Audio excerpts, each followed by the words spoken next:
I'm M&H in fundraising and alumni engagement at ACA, and it's a pleasure to touch base with you. As I said, there's no snow, but we're very much thinking about the next winter ahead as we're entering the Olympics and Paralympic season, and that's why we thought it'd be important to touch base with all of you to bring you up to speed on what we're working on at ACA. In particular, Tim will give a little bit of an update on the board and what they've been working on. Therese will share some great insight in terms of our new strategic plan, which we're about to roll out. We've got team nominations coming up very shortly. So that will set the stage for some discussions afterwards from our HPD team leads representing all of the disciplines to give you a bit of an update on what the teams are working on, what are some of the focus areas entering into this very important race season. And we'll close it up with a good segment with three amazing athletes who represent the next gen group. I'll get to introduce them a little bit later on, and we'll have some great Q&A with them. So it will really give you a flavor of the vibe and energy that our athletes are bringing with them entering into this season. So without further ado, I'll let Tim, our board chair, say a few words. Thank you, Marianne, and everyone, thanks for joining today, whether it's live or recorded. I'd just like to make a couple comments from the board, and just to take a look back on where we've come from, where we are today, and where I expect we'll be going in the future. The first thing that I would note is that, you know, when we put the new board together with the help of the provinces, Alpine Canada was in a deficit mode with over $2 million in debt, and it was hard to really grow the business with, you know, that amount of liability. The second year, we closed 2020 over $1 million in debt, 1.3 million. And today, not only are we in debt free, we have a small surplus. So the first goal of the board was to stabilize the financials and create a platform so we could grow. The second thing was bringing in Therese and her team in leadership, and she's continued to build capacity in terms of building the management infrastructure at Alpine Canada and coaching scaffolding and programming scaffolding so that we could again have a platform to grow and deliver better resources to our athletes and programming throughout the country. The third thing that we were focused on was a new strategic plan, and we worked closely with people that have worked with Tennis Canada and we analyzed other sports within Canada that had showed success on a global stage. We looked at our own assets and history and tried to come up with a plan that is different. Therese and her team have done a terrific job of beginning to roll it out and discuss broadly with all the constituents in Canada.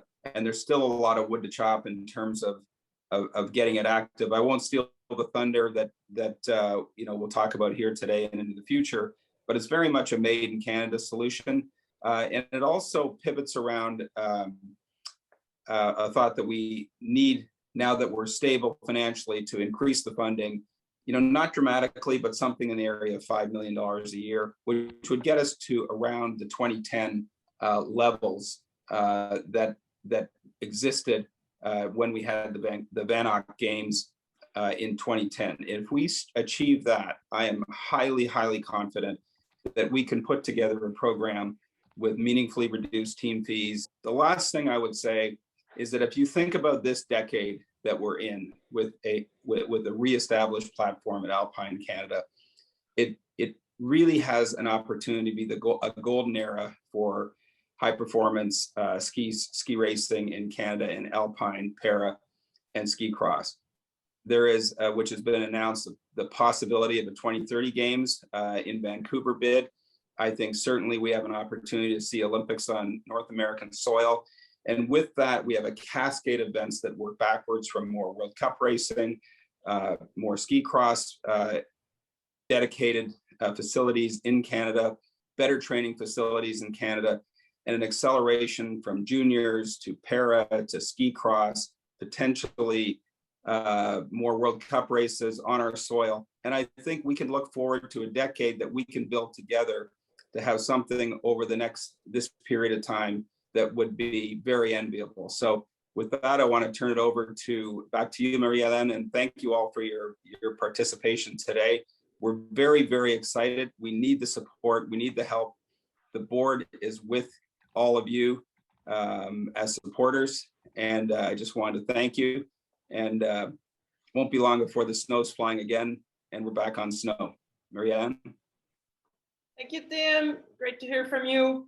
We'll roll right away with Therese, who will now take us to our leadership team and what we're working on in terms of the strategic plan, and also a close on highlights from this past season, both athletically and commercially, and also with our domestic program. So take it away, Therese. Yeah, thanks everyone. And you know, maybe I do want to start, and while M&H and Doris try to give me permission to share my screen here, I just wanted to start off by saying thank you. It's you know, without your support, none of this would have been possible, and certainly not last year. What I'm hoping to do is just, you know, share a little bit about last year and how we did, and I really want to get into our future. And this is going to be a sneak peek, I guess, for all of you. We're beginning to deploy this strategic plan rapidly through the ski racing system, and over the coming weeks you'll start to see some public announcements, media interviews, and posting actually on our website about this. So I see this as the sneak peek for all of you, and I hope you know, to hear some feedback and your thoughts as we go through this. With that, I'll try to share my screen. And can everybody see my screen? Thumbs up, thumbs down. All right, I can see all of you, and you can see my screen, and I think we're good to go. It's always that brief pause when you wonder if technology is actually going to work. And so, you know, let me start by saying, wow, what a year. What a terrific year for athletic performance. And, you know, Cassidy, Reese, I see, and Michaela, you know, what a terrific year. Certainly in ski cross, a Crystal Globe winner. Reese, what a breakout year. We're just so very proud of your accomplishments, and you know, what a terrific year you had with multiple podiums. We saw Marielle, the third overall, you know, in ski cross, and multiple podiums, and some athletes actually making the podium for the first time with Courtney and Jarrett. Very excited about the progress this year. On the Alpine side, you know, a podium for Marie Michelle in speed, you know, after some terrific progress. You know, some really great performances from Aaron Milzinski and Laurent Saint-Germain, getting into a, you know, top 5, top 6, and making Laurence making her way into the top 10 overall in rankings, and some new athletes making their World Cup debuts. Cassidy on the phone today. We're just so thrilled with, you know, Cassidy, Justine, Justin, and all of your performances. We're very excited for the future. And then our para, you know, team had a bit of a tough go this season with maybe we're competing, maybe we're not competing. World Champs canceled, the test event canceled, but some terrific training block and preparation for next year, for a Paralympic year. And we were just so thrilled with Mac Marcoux being named the CSA's Athlete of the Year. So that was really terrific from an athlete performance perspective. You know, in terms of, you know, building the brand and our reach and our commercial opportunities, for the first time, you know, I think many of you saw the 100th anniversary celebration of the last 100 years and you know, the top 100 moments, where for the first time we reached over 14 million Canadians with this work, over 600,000 Canadians engaging, you know, with the content. And, you know, we increased our fans by almost 21%. And so, you know, this is really exciting because I think we're demonstrating the platform that fans want to engage with and our corporate partners want to invest in. And then finally, I just want to touch on financial performance. Tim touched on this a little bit. This was a year where we were able to translate some one-time COVID relief to settle some accounts from last year and set the organization up for a future where we can invest in our strategic plan, where we eliminated the debt, and we are, on firm financial ground and starting the year actually with a positive working capital. And so that's because of, all of you and, some great work by our teams and our leadership. So we're really excited about being able to invest in our future. So let's talk about that, the future. And I want to start off by saying, this isn't an ACA strategic plan. It's a made for Canada strategic plan for ski racing in Canada. And we really see this as being about the start of the next decade that Tim talked a little bit about, is potentially being really exciting time for ski racing, probably unprecedented in opportunity over the next 10 years, with the potential for an Olympic Winter Games bid in Vancouver. And so as we look at that, I wanted to start by saying, we're using a framework here. Roger Martin made very, very popular. Roger, I think, as many of you know, is the former dean of the Rotman School of business, but probably more importantly for us, he was the past chair of Tennis Canada and really led a revival at tennis some 15 years ago. And that work is the reason why you're seeing so many top tennis players today. And so, taking some of those lessons, the strategic framework, Roger would tell us is, you need to be really clear about what your winning aspiration is all about. What is it you're trying to do? Where will you play, and then how will you win? What are your where to play and how to win strategies? And once you're clear on those, what are the capabilities and management systems that you need to put in place? And so we very much, looked at this as a framework for articulating our strategy. And I won't get into all the details around management systems, but I thought, you might find it helpful to be grounded in this framework before we talk a little about some of the choices we made.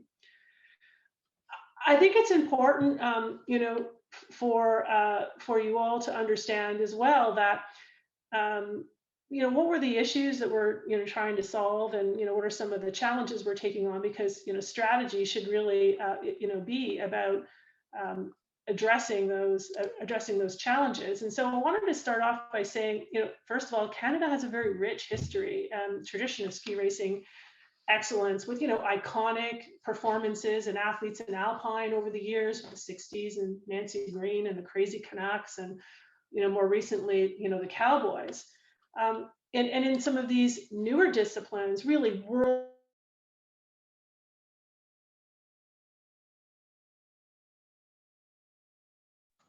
Pardon me, I think I went on mute there for a minute. Whether that be in para-alpine, where we have some world-leading performances in some of these newer disciplines.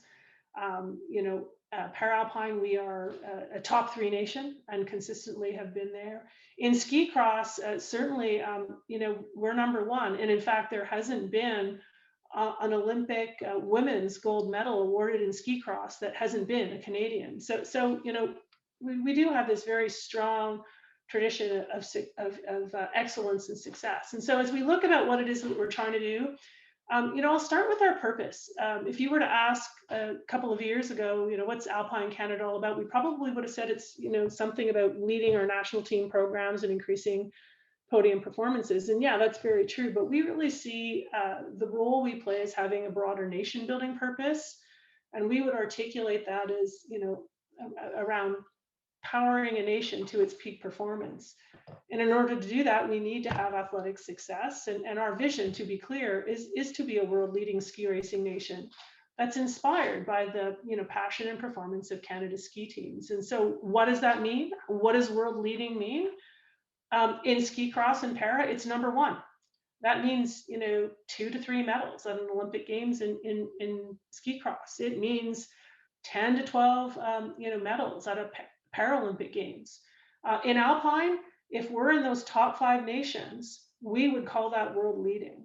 And what would that take? That would be 2 to 3 medals, at a World Championships or Olympic Winter Games. And so, that's how we would define our winning aspiration in terms of our performance at major games, including the Olympic Winter Games, Paralympic Winter Games by 2026.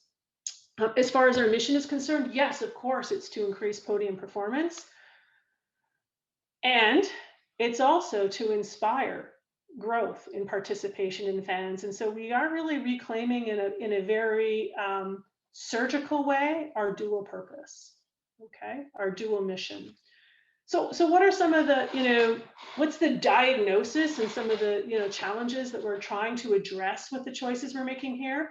Certainly, ski racing is Eurocentric. Our cost to support athletes, with our big geography and all the travel, is about twice as much as other leading nations. We've struggled to capitalize on our scale with affordable access to on-snow training, whether that be domestically or internationally. And, we haven't done a great job at developing our Canadian coaches. And so we're, always sourcing European coaches, which is great. We will always have European coaches as part of our program. They're, great subject matter experts, but, we have had a bit of a revolving door there, which has not been helpful. We've had gaps in athlete development, particularly on the Alpine side, where our development of next gen athletes is far too late and fragmented. One of the things that we've learned, if by the time you're 20 or so at the junior level, if you haven't had the volume and intensity of training, world-class coaching, and the international competition exposure to move and be within the top 30 in your age rank or younger, it's really challenging to reach the podium at a major games. In fact, it only happens 0.4% of the time. Okay, so next gen talent development is really important. Also, we haven't done the best job in progressing athletes who have had early success to success on the world stage. So those are some of the things we need to tackle head on. Our brand health isn't what it needs to be. It's hard to actually see us with the races overseas, not a lot of exposure to broadcast experiences. And traditionally, we've spoken to a very narrow audience. We have, we own ski racing, and we have a very committed and core fan base of about 1.5 million, but there's opportunity to actually be meaningful to a much broader audience. The sport is also seen as being pretty exclusive. And then finally, as Alpine Canada's experienced some financial challenges, that's led to some pretty bruised relationship as we have left some of our, I think, responsibilities to the side. And we really haven't been able to capitalize on, being a bigger one team Canada in the big picture of things. We're a pretty small sport, about 35,000 strong. And so it's really important that we show up as one team. So with that in mind, some of these challenges have translated into impact on revenue, whether that be the podium performance challenge has led to some risks in the revenue base. It's also led to some challenges in engaging Canadians, and the weaker brand health has made us less attractive, in terms of being able to deliver compelling fan experiences and, again, athletes in a uniform that spends pretty little time in Canada. So those are the things we're tackling head on with the choices that we're making. And so, our strategy is really focused on, addressing these challenges and helping us deliver on our mission. And I would say that there are really 4 where to play choices that we are making here. The first is around next gen athlete development. So leading earlier next gen talent ID, starting somewhere around under 14, and the high performance programs that progress athletes to the podium is a where to play strategy for us. Secondly, we need to build the domestic capacity for ski racing excellence, in particular in coaching, in membership service, and in safe sport. And that's a second area that we're focusing on. The third is around, race events and producing race events that excite Canadians and attract the best, athletes, fans, and, marketing partners. In particular, at our World Cups, our NORAM or Continental Cups, and our national championships. It's important we do that for sure, and I'll double click on that in a minute. And then finally, we need to build brand strength and a value proposition with a much broader audience than we speak to today in order to drive revenue growth. So what I'm going to do over the next, 10 minutes or less is just talk a little bit about each of these pillars and what are how to win strategies and some of the capabilities that we're going to be building within each of these pillars. So as I think about, and I'll just start by saying, well, what is our role in the athlete development? Is that before I click on that, certainly it's to lead and execute, high performance programs. We see a role in helping build capacity across the ski racing system and at all the stages in athlete development. And then finally, our role isn't to be running around executing programs at the grassroots, but rather to inspire that growth, to inspire the dream through the performance of our national teams on our communication and brand building efforts, as well as some toolkits. And so that's a little bit how we see our role. And as we think about athlete development specifically, what we're really trying to do is get to programs, where we're leading next gen talent ID earlier and have those high performance programs that progress athletes along that podium pathway. So how are we going to win here? There are a few things. First of all, we're going to make sure that we have world-class coaching for those next gen rising stars, that we're going to build resort partnerships domestically in order to enable affordable access, particularly around the spring and early winter periods for on-snow training. And so an example of this is we've just signed an agreement with Nikiska, where we have built a permanent ski cross training center for the next 5 years, leading up to 2026. And that is going to be our home training base. It will also be available to developing athletes as well as para snowboard. And that is an amazing example of how we're going to try to do things differently, not just in ski cross, but, the domestic of affordable access to on-snow training for all of our programs. We need to make sure that we provide family supports and mentorships for our rising stars, and that we need to lead these high performance programs. It's for about 100 athletes in the system across all 3 of our programs that actually progress athletes from World Junior Championship podium potential to World Cup and Olympic Winter Game podium potential. And so it's important that we have the right programs in place, and we have had a bit of a gap there, particularly at the development level. And then finally, some of the capabilities that we need to build is actually, a more robust and holistic approach to talent ID. This isn't just about, hey, what's your world ranking? Okay. It's about building profiles with the technical, physical, mental, emotional, and lifestyle habits that make up gold medalists, podium performers, and making sure that we're helping our athletes develop holistically. It's about those long-term partnerships I was talking about for national training hubs. And it's really about strengthening our ability in performance science and analytics. In particular, we've been working with Canadian Tire Analytics through Own the Podium in order to really strengthen our abilities and develop podium pathways.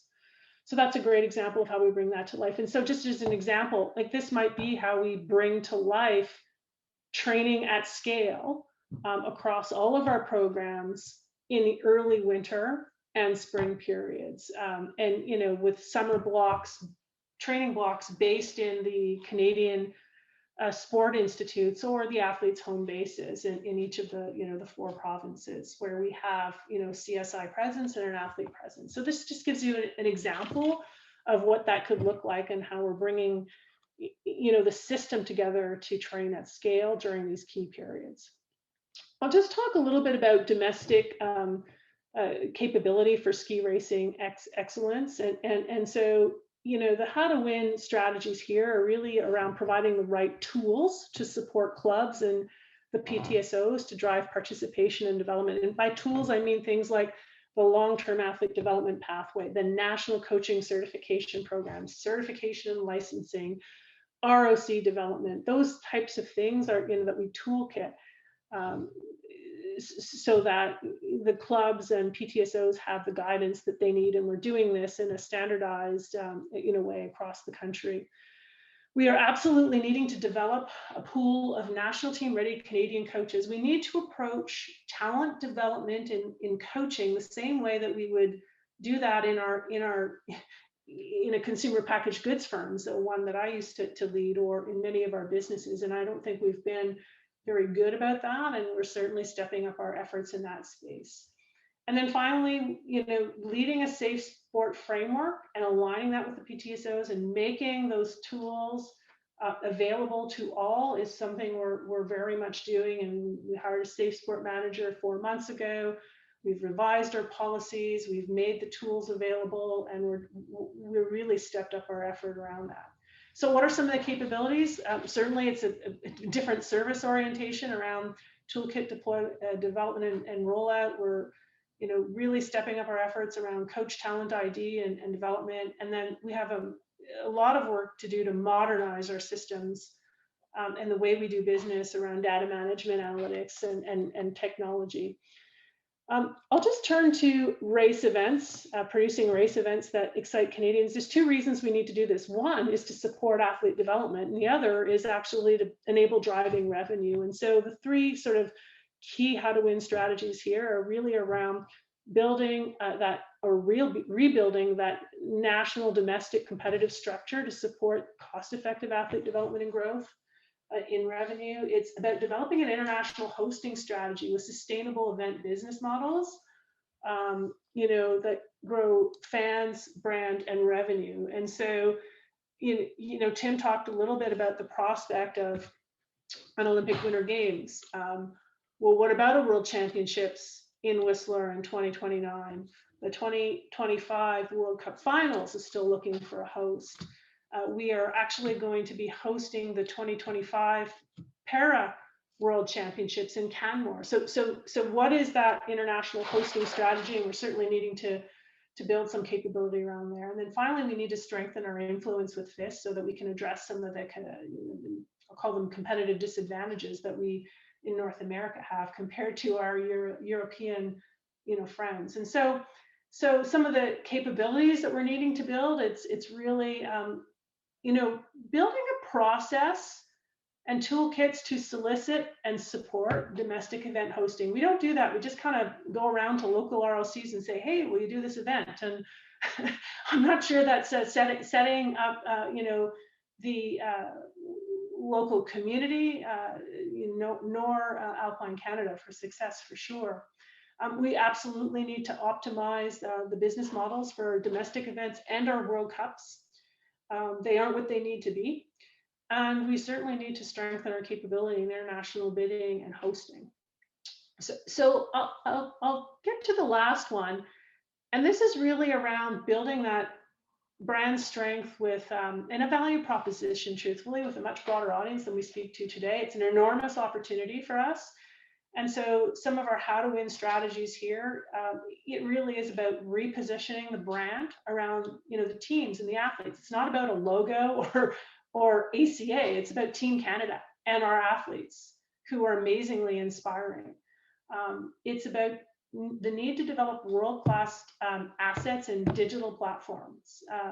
That was so important this year. And, in absence of doing that work that I just spoke to you about earlier around the 100th anniversary, we would not have been able to meet the needs of our partners, let alone sign new ones that we're getting ready to announce for next year. And then finally, we need to broaden our target audience beyond ski racers and skiers. And there are, skiers and a group that we call torchbearers, Canadians who express their national identity through how we do on the world stage, are very much a potential fan base for us. So some capabilities we're building, certainly it's digital media partnership. I'll call three things around channel, content, and data. Those are the capabilities that we're needing to build in a nutshell to enable digital platforms that fans want to engage with and our partners want to invest in. So those are the four pillars and some of the choices that we're making. And I just wanted to leave you with, we are rigorously measuring and setting the right KPIs and measures of success around these 4 pillars. I won't get into the details, but we are measuring our success, and we have glide paths around these KPIs for sure. And there's some gaps that we're addressing, whether that's internally in terms of people resource gaps that we've been building some capacity around, as well as I'll call it resourcing and real revenue gaps. And so the way we would describe this, and actually we've begun to fill some of those gaps. Some of you may have seen that Jeff Thompson, the former Chief Sport Officer for Golf Canada, an interim CEO of Golf Canada, who has a long history in ski racing, where he's the executive director at AOA and ran the ski academy at Collingwood for a number of years, has joined us as the VP domestic. Next week, I'll be announcing our new VP partnerships and marketing, who's really going to help us build that commercial muscle. And there's some backfilling that we're doing of some roles as well. And there's some revenue gaps, particularly around, athlete development that we're needing to address. And so we're really focused on what we're calling the drive for 5 million to resource this plan and deliver the results that we all want for ski racing in Canada throughout our ski racing community. So, what are you going to do? That's, again, if people ask, so what does that mean? What are you going to do? Really comes down to these 6 things. These are our big bets, okay? We really need to develop that, national team ready pool of Canadian coaches. We're identifying next gen talent earlier and providing those world-class coaching and program supports, really focused on Podium at World Juniors. Okay, that is how we're thinking about next gen talent ID and what the outcome of that needs to be. Really focusing on a made in Canada on snow training solution with national hubs for domestic on snow training at scale in the spring and early winter. We've already made some progress on that for ski cross, and we have some work to do, for both Alpine and Para-Alpine on that in both the West and the East. And then finally, it's leading those high performance programs with selection criteria designed, and of course the program designed to progress athletes from World Junior to World Cup podiums, building that domestic competitive structure I talked about, and the world-class asset and digital platforms that will serve to build brand and drive revenue growth. That's what we're going to go do.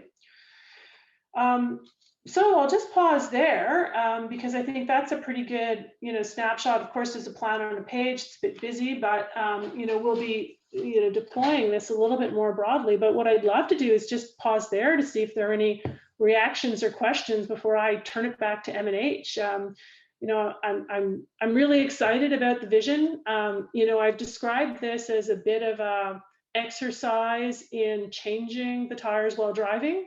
We are not blowing up and starting over, and this is not a slow evolution. Okay, so it's a bit uncomfortable. It's stretching for sure. Many of us are struggling with all the work we need to do, but we really are excited about this Made for Canada plan. Not copying Norway, not copying the US, not copying some small European nation that can drive every day to the hill. This is for Canada and for ski racing in Canada. And I'm very excited, to work with all of you to bring this to fruition. So I'll just pause there at M&H and see if there's a couple of quick questions. And what I'll do is I'll stop sharing my screen. Good. Thank you very much for this extensive overview. If any of you want to put your hand up in the reaction or wish to ask a question to Therese, and obviously Therese is very accessible. We'll be happy to follow up at another time as you maybe have a question that emerges. Nancy. Hello, Nancy. Nancy has a question. Nancy, are you able to unmute yourself? Sorry. Therese, right on. Great comments. I absolutely agree with everything you said. There's one thing that always goes through my mind. Sorry, I'm discombobulated here. We don't own the stage we play on. We play on the stage of all the ski resorts and ski areas, big and small, across Canada. And so I do think we have to really work hard to build a good relationship, because, and congratulations for coming to an agreement with Nakiska. That's wonderful. But we really need to keep that relationship between the management and ownership of the ski areas and the team really strong. And I can see where our athletes can be used by the Canadian Ski Council to promote skiing in general in Canada. And we haven't really done that. So that's the only comment I would have. Thanks. Bye. Yeah, no, thank you, Nancy. And maybe I'll just make a quick comment. You're absolutely right. And as I think about how we build brand, we've really much, stood for ski racing. I think it's important we stand for skiing. And I actually think we can stretch to winter. And so as we think about that, building those relationships are absolutely important. Thank you for your comment. Okay, sounds good. Therese, I think when you get the stamp of approval from Nancy, you're good to go. Tremendous relief. Yeah, exactly. Great. Well, for the next 10 minutes, because we don't want to leave some time for the athletes to speak in a little bit towards the end of our segment here, we'll have our team leads, our HPT, say a few words about where they're headed for the next few months with team preparations for the Olympic and Paralympic season. So Matt Hallat from our Alpine program will kick it off and just give you a quick overview of what are the priorities. Thank you, MNH, and thanks everybody. Thank you for your continued support. And while it is nearly June, and I'm sure most of us are thinking about summer activities, our Alpine team is well established in Whistler in the gym, and we're well on our way to making our plans for a training and racing season next year. And we got our first pictures of the snowfall in Chile, about 2 feet on the patio earlier this week. So. And for those in Calgary, it's still snowing in Calgary, which was a joke we made in our meetings later last week. Little exclusive for everybody, you'll see the team announcements officially next week. Michaela, who's on the call today, along with Logan Leach and Brian Rowland, are our next gen athletes that you probably have, maybe have or maybe haven't heard of, who will be joining the program again next season. This really gives us a larger team than we've had over the last 4 years, which is exciting. And if there has been an upside to COVID and what we've been able to do in Canada, it's that these guys got a lot more training opportunities. Heading into next season, classification is key for us heading into the race season. And December and January races are critical to us kind of getting ready for the World Championships, which are in January, which lead into our Paralympic Games. So we're preparing for that, and we're very excited for the season ahead. I believe it is my duty to pass it on to Dave Ellis from our ski cross team to share some of his thoughts and on the upcoming summer and fall for ski cross.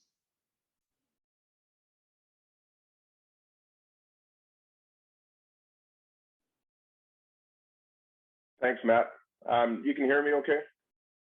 Yeah, awesome. Yeah, first of all, thank you to those that managed to join the call, and probably more so to those that are out on the links and are gonna watch this over a nice glass of wine this evening. But, definitely the support that we have from our Podium Club members, partners, government relations is huge. And we couldn't do it without all the key players and stakeholders involved. What a season. I'm still digging myself out of a hole, but definitely one that was very challenging for the program. Beating around Europe, looking like walruses with nasal swabs stuck up their nose at pretty much every corner that they arrived in. But certainly one was pretty successful for the ski cross program. Despite a lot of key injuries, we did manage to capture 16 World Cup podiums this year. That was from 6 individual athletes. Looking forward to seeing our new Crystal Globe winner, Reese Howden, speak a little bit later, but Reese really dominated on the scene this year with his first World Cup season, full World Cup season on the tour. We had 11 individual athletes with top 8 or better results. And that kind of leads me to our team. We were sticking with our current team size of 18 athletes from last season. One of the biggest challenges and setbacks was really lack of domestic racing in North America, or in Canada in particular this season. So puts a little bit of challenge on us looking at rebuilding and refocusing our next gen training group, that we are looking to focus on some project-based camps and competition blocks this year to help support that group that really is below the national team and has a desire and aspiration to move up to the World Cup podium. So that's probably our big stretch with funding. You know, we're quite well supported with our Olympic program. We've got a strong group of athletes with their sights on the Beijing podium in 2022. And as we know, when we switch gears into the 2022 season, we need to start focusing again on 2026 in Milan and Cortina. So we're hoping to start developing that next gen training group a little bit more focused this year. And then as they move into next season, they'll be really our targeted athletes for 2026. As far as where we're at, we just finished up a solid camp to start off the season at Sunshine Village. We had, 3.5, 4 weeks up there. We had to juggle a little bit of some of the Alberta health restrictions mid-camp, but thanks to the government partners in Alberta, we were able to get an exemption and continue on with our training. I think it was exceptional. It does put us a couple of months ahead of where we were last year when all resorts were shuttered mid-March. Gyms were closed until early July, so we truly are a couple of months ahead of where we were, and I think that's going to bode well for our preparation as a program as we move into this next season. Our focus now is rebuilding a lot of those athletes that did suffer season-ending injuries. So we have a group of athletes that are progressing well with physio in the gym, and we'll activate them back on snow as soon as they're ready, hopefully kind of late July, August. For the core group, the big focus now is off snow in the gym, getting strong, healthy prior to re-engaging with on-snow activities in Switzerland through September and October. And then we look forward to getting to Nikiska. As Therese mentioned, we have a great opportunity there. We do have a dedicated cross venue, which will be available throughout the majority of the winter season. This will serve as a great base when we come home and we have small blocks, having a course ready at our disposal. It is in a very kind of exclusive area of the hill where we can run snowmobiles up for condensed training blocks and turnaround. And it will serve us very well for helping our next gen athletes start to bridge the gap from the NORAM circuit up to the Europa Cup and World Cup circuit. So as far as it goes, our first competition currently on the calendar is a test event in Beijing. So we're hoping to be on snow a week earlier than typical. So we have a competition scheduled for late November in China. That'll be everyone's first look at the Olympic venue. Always exciting. And I think from what we've seen from photos and videos, it's going to be a course where we hope to continue our success at the Olympic Games. And then we'll continue on and hope to add to our medal roster at the Olympics and certainly bring up more athletes like Reese and Jared Schmidt, who hit a first podium this year. We call it bridging between the veterans and the rookies. But certainly we've had a good run, and a lot of the athletes that have been around for 2 or 3 Olympics have been great mentors to our young athletes. And we hope to see kind of that changing of the tide as we move forward with young athletes that will inspire the next generation. So thank you all. I'll turn it over to Phil to give an Alpine update, and I look forward to seeing everyone in person soon enough, and definitely on the slopes next season. And I hope we emerge from this COVID bubble. So thank you. Okay, hello everybody. I'm going to try to move through this quickly. I echo Dave's sentiments and just thank yous for all the folks on this call and all the different entities that keep us going and provide the massive amount of funding. I'm going to try not to speak about the challenges, although that word tends to filtrate into everything we talk about. You saw that in Theresa's presentation, some of the challenges we have moving forward we're basically stretching to do more, because we need to do more in both the future next gen space, as well as stay focused on the Olympic Games. Last year was impressive just to show up in sport, and we were fortunate enough to be able to elevate performance across all categories. We improved from number of top 30 performances, top 20, top 10, top 5, back on the podium, and we missed 2 medals at the World Championships by tenths of seconds.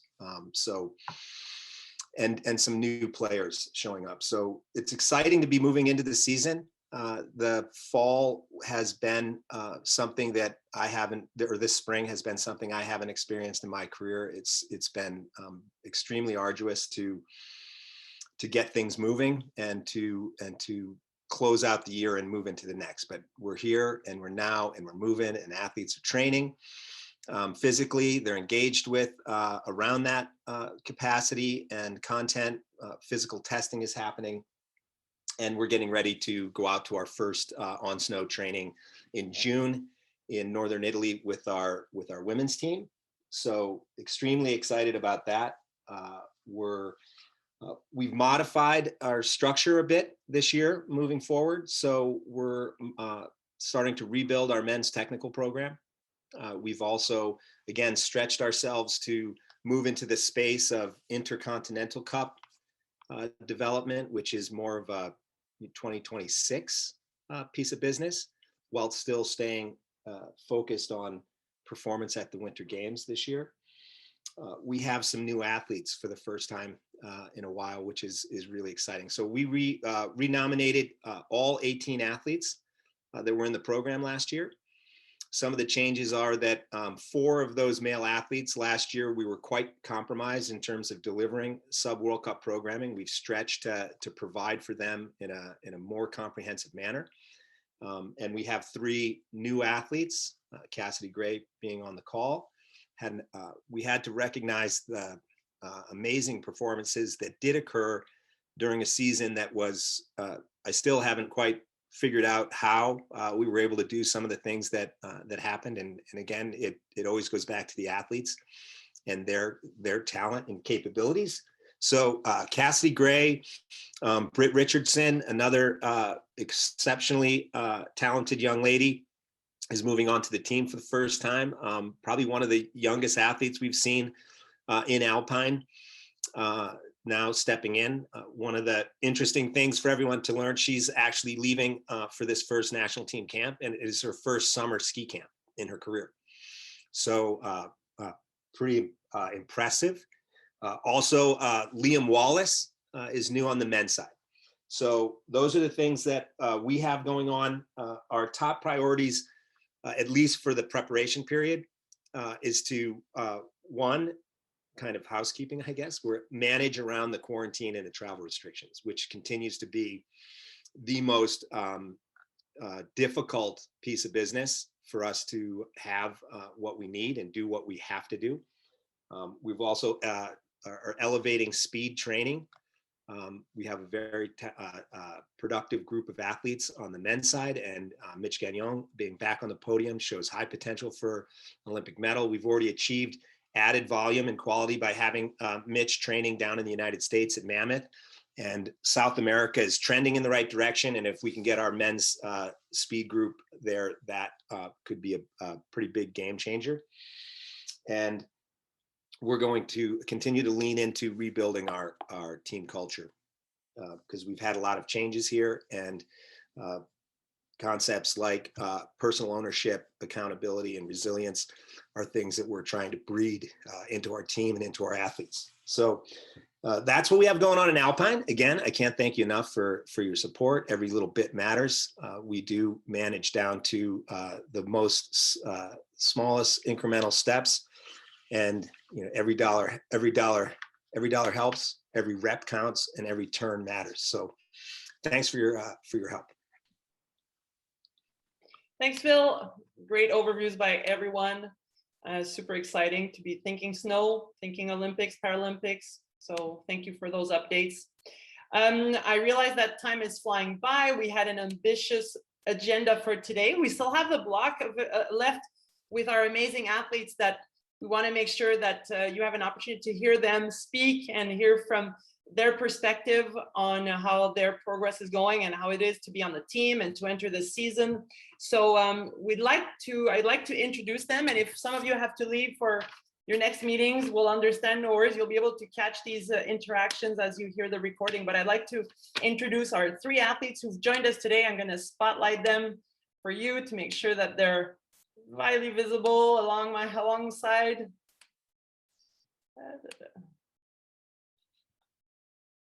Okay, Cassidy, there you are.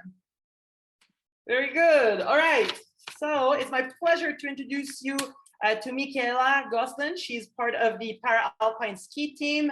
Michaela is from Collingwood, Ontario, and she grew up racing at Osler Bluff Ski Club. Where she raced as an Alpine racer until the end of U16, and after racing, she obtained her EL and DL coaching levels and was able to coach for 2 seasons at Osler Bluff. She joined the Para-Alpine competition world in 2019-2020 when a cancer diagnosis resulted in a scapulectomy of her left shoulder. So she's joining us as a next-gen athlete and is very full of promise as an athlete joining us. She's very eager to get into racing back this season after the Para-Alpine group had to be on hold last winter. So hello, Michaela. Thank you for being with us. I'd like to introduce to you Cassidy Gray from Panorama BC. Cassidy had a dream season last year. She achieved 2 top 27 results in GS in her World Cup debut. She also raced in her first World Championships in Cortina, and she, to top it off, wrapped up the season with an NCAA GS title representing the University of Colorado. So hello, Cassidy. Great to see you. Thanks for being with us. And Reese Howden representing the ski cross team. Reese, as you know, had a super impressive season. The previous season, he had just 1 World Cup win at on home snow in Alberta, and this recent season, he really hit it out of the park with 4 World Cup wins, 6 podiums on the World Cup circuit overall, and ultimately coming back home with the Crystal Globe, which is Canada's 2nd and also consecutive men's Crystal Globe. So thank you for being here. I wanted to make this segment fun for everyone, so I actually asked our youngest and newest Podium Club member, Bear Young from Whistler, to ask you guys 2 questions. So I'll have Bear introduce those questions to you, and we'll go around to answer them, and you'll see Bear is full of promise. He's a young and aspiring ski racer who competes out of the Whistler Mountain Ski Club. So let's have Bear and ask you his questions.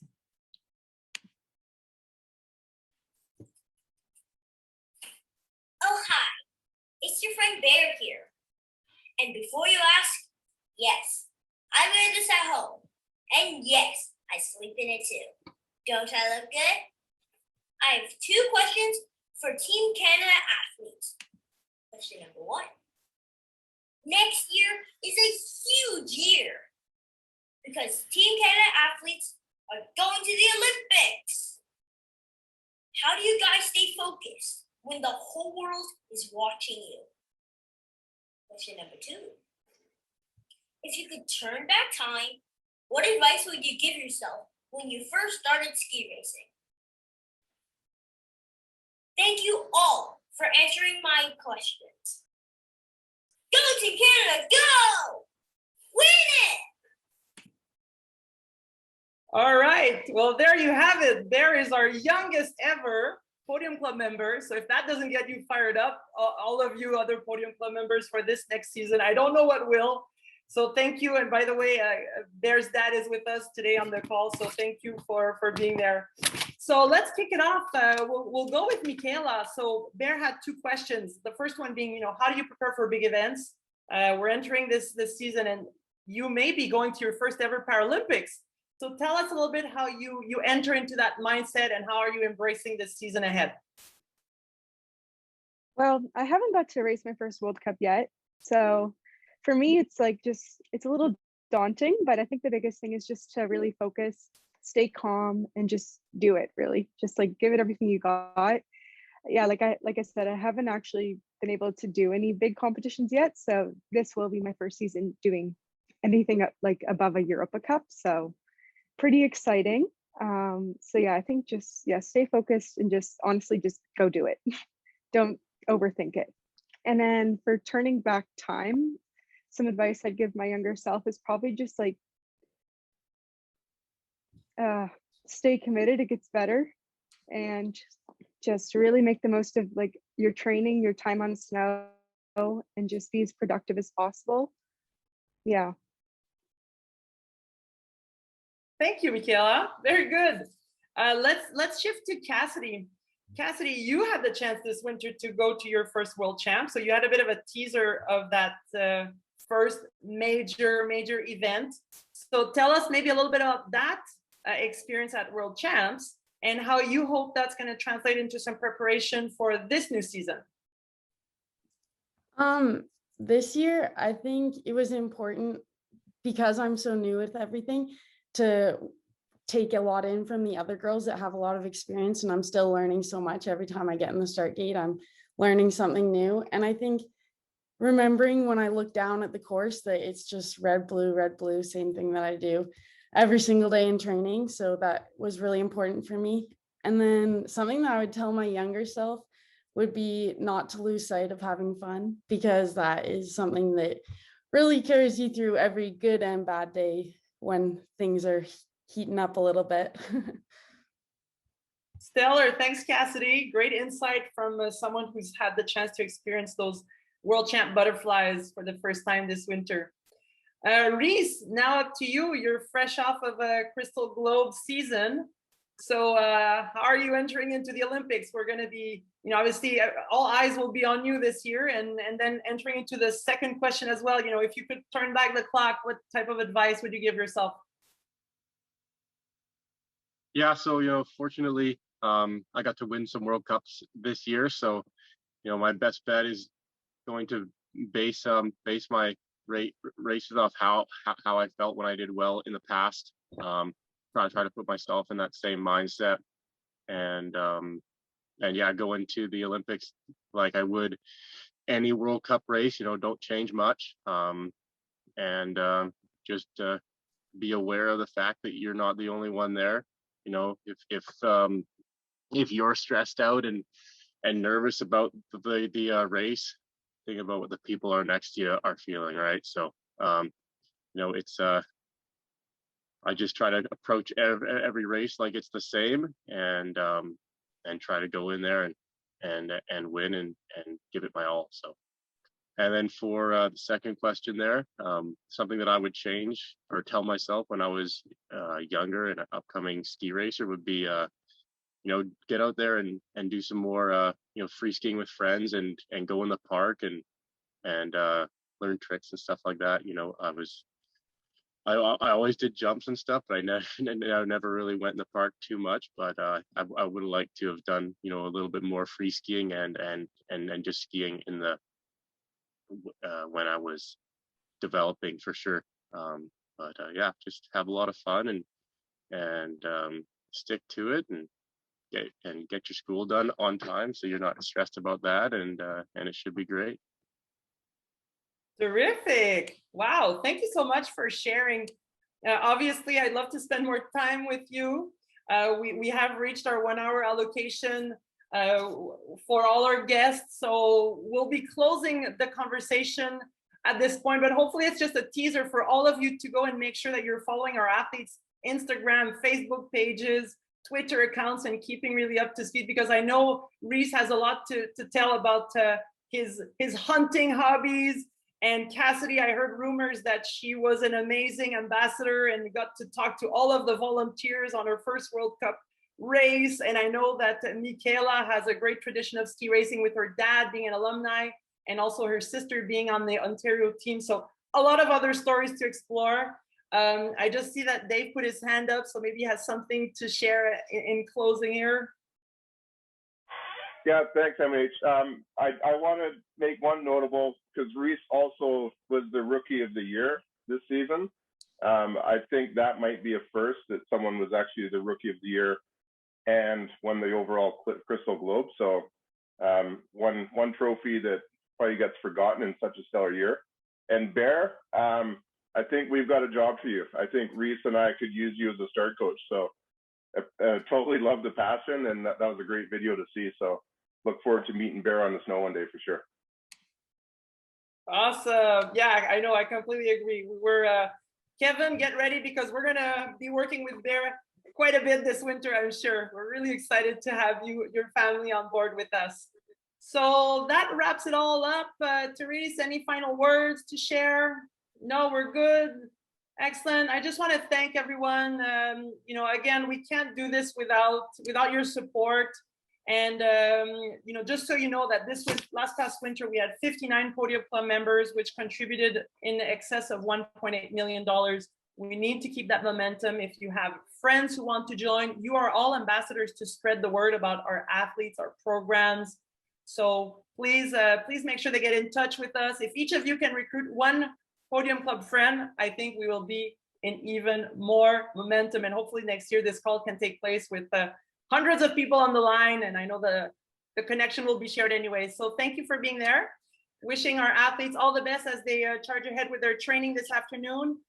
Thanks again for being there. We look forward to keeping in touch. Enjoy your summertime and stay healthy, everyone.